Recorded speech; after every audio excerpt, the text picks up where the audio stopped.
with a good start. Catherine Potter tucks in straight behind, and it's Fox Whiteley in third as well. So situation resumed, although Potter seems to have had a moment coming into the Northern Loop and has suddenly found herself in 6th place. So Potter had a great start and then dropped all the way back to 6th place by the time they were halfway through the Northern Loop. Yeah, and the spray on the screen, Tom, on the outside, we've got a spinner. That's Hudson Barker-Dix in the number 99. That's on your the fault, outside David. That's your fault. Hairpin 1, commentators curse for talking about him on the way to the grid. And we've once again, he's going to have to try and come through all the way from the back of the pack. Out at the front, though, Lizzie Mentier, fresh off her first ever victory here at Teesside in heat number 2, is off and into the lead of heat number 3. Behind her, Jared Fox-Whiteley, and Thomas Potter, through from the 3rd row, is up into 3rd place, being chased by the 87 of Tom Holden.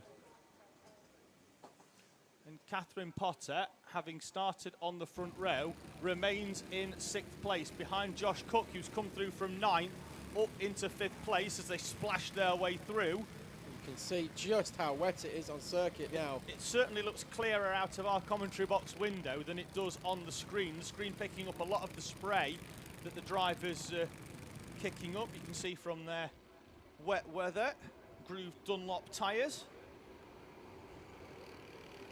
So we have Mentier from Fox Whiteley, Potter, Holden, Cooke, Catherine Potter, Isabella Stansborough-Wilson, David Mack, Leon Barlow and Oliver Watson are your top 10. Sophie Porty is 11th.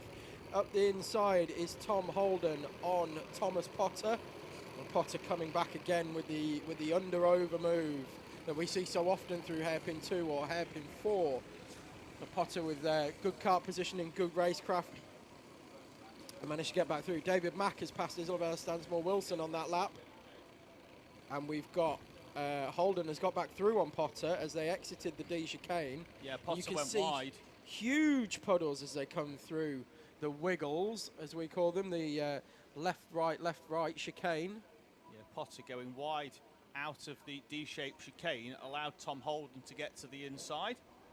And the 2019 Bambino champion drops down into 4th place. So Mentier, Fox Whiteley and Holden now the top 3. Potter in 4th, Cooke in 5th, Catherine Potter in 6th place. Oh, spinner down at South Bank, Tom. There's a driver up on the grass. That's one that has to pay to get back in, definitely. Who is that? Let's try and find a number as they come past us. Looking at the colours, it could well be Oliver Watson in the 33. I will confirm that when he comes round, but certainly was up the grass bank. Tom Holden has caught up massively to Jared Fox-Whiteley here for 2nd place on the road. Was well over a second behind and is now only 0.3, but it looks even less than that at the moment on your screen, as he's going to try and make a move for 2nd place very shortly. Lizzie Mentier, now she's got that win under her belt, checking out at the front, 3 seconds in the lead. So absolutely flying at the front. It was Oliver Watson who went off in the 33. There was contact with another driver. Both of them were spinning, but unfortunately Oliver went up and onto the grass, and it took him a little bit longer as Tom Holden tries to go to the inside of Jared Fox-Whiteley. Fox-Whiteley cuts back in and holds on as Lizzie Mentier goes below 58 seconds to 47.910 for her. Fastest lap of the race. The gap is 3.2 seconds, but in wet weather conditions like this, anything can happen. We are at half race distance, but at the moment she's comfortably out. There goes Holden up the inside. He's up the inside of Fox Whiteley. Fox Whiteley making a little bit of contact as he turned in, but nothing too hard. Oh, they're both round. Oh, and they're both round. That was a little bit ambitious from Holden. I think he was a bit aggrieved that Fox Whiteley turned in on him at hairpin 1 and decided to just send it through hairpin 2, and they've come together. So now you've got Thomas Potter, 8 years old, in 2nd place. Her sister Catherine now up into 3rd place, with David Mack moving up into 4th from 6th. And now, Tom, it's a battle between 6 drivers for 2nd place. Lizzie Mentier is so far down the road, you can probably see the checkered flag already. We're still 3 laps away, though. from that. So it's Potter, Holden, Mack, Cooke, Fox, Whiteley and Stansmore Wilson. So Holden with it all to do again, but he's straight up the inside of Potter once again. So that's moved him back up to 3rd place.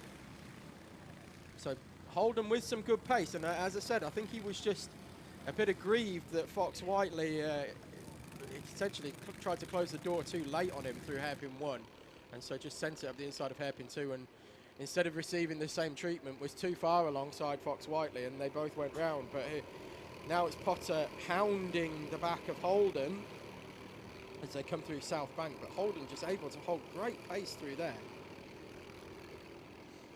And you can see the puddles on the inside as they come into hairpin 4. So Thomas Potter is holding back now Tom Holden from Catherine Potter, from David Mack, Josh Cooke, who has just overtaken Jared Fox Whiteley actually. Isabella Stansmore Wilson, Leon Barlow, Ethan Charles, Addison Smith and Sophie Pawsey is your top 12. Lizzie Mentier now has an 8.8 second lead. So we don't want to put any kind of commentator's curse or anything on this, but no, it seems that now she has that win under her belt, she has certainly exercised any demons that were there before about winning a race, because she is flying. Yeah, looks like the 13 of Joshua Sullivan did manage to get himself back out after problems that prevented him from taking the start. He's going to be running down at the back 2 or 3 laps down. However, as Thomas Potter almost wraps the back end round the front of that number 38 and allows Tom Holden to come through into 2nd place. I'm not sure whether Holden tagged him there at all, Tom, but doesn't look like Thomas Potter was overly impressed. Put his arm up, didn't he, to signal something to Holden, but I don't think Holden touched him. I don't think he did either. I think Potter maybe thought that he did, but it was just a big oversteer moment from Potter, and we're on to the last lap now. And there he goes. There's Holden up the inside of Thomas Potter, holding it tight and a good line through there, taking the position cleanly, and that's going to be 2nd on the road. 10.2 seconds now is the gap to Lizzie Mentier. So Thomas Potter still hounding Holden. He's not going to let this one go, and neither is Catherine Potter. As they're going round South Bank, Lizzie Mentier is already out of hairpin 4. And in wet weather conditions, she was unbeatable in heat number 3. It's the 2nd win of the day, 1 in the wet, 1 in the dry. And Lizzie Mentier takes her 2nd heat victory of the day. In the 52nd place, though, could be anybody's. It's going to go to Tom Holden over the line. Thomas Potter, Catherine Potter, David Mack, Jared Fox Whiteley and Josh Cooke. Isabella Stansmore Wilson, Leon Barlow and Ethan Charles, the top 10 in that rain-affected 3rd heat.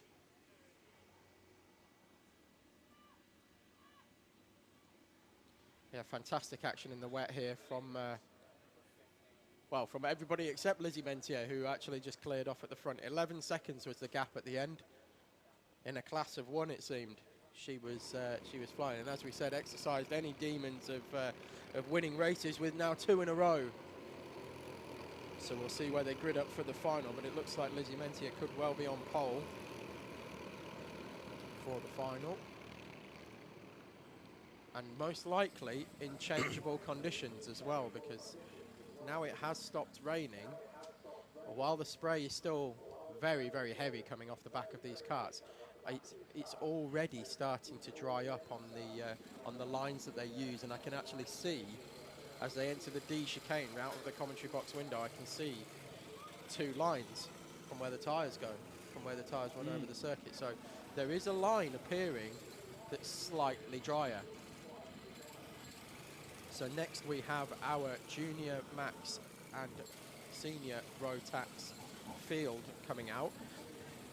99.999% sure they'll all be on a wet setup for this one, but I can imagine the senior pro karts they're clearly on slicks as well, so that's not going to be an issue for them. It's just going to be a case of who's going out or who's going to be the best in the wet.